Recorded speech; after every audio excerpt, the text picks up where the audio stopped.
Masyarakat dunia maya kembali dihebohkan dengan beredarnya video panas yang diperankan seorang pria dan perempuan.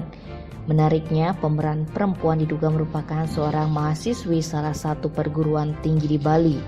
Menyikapi masalah ini, Direktur Direktorat Reserse Kriminal Khusus Polda Bali, Kombes Pol Henry Feuser, Minggu 30 Januari mengaku jajarannya tengah melakukan penyelidikan, mengingat video tersebut belum diketahui kejelasan dan asal-usulnya. Untuk diketahui, video yang beredar bukan hanya mempertontonkan satu adegan, melainkan ada beberapa potong rekaman dan peraganya yang disinyalir adalah orang yang sama. Adegan panas tersebut tidak hanya mempertontonkan pasangan yang tanpa selai benang dan melakukan hubungan suami istri, tetapi juga berisi perempuan muda menangis hanya berbalut selimut di atas ranjang, sembari dipeluk pasangan prianya.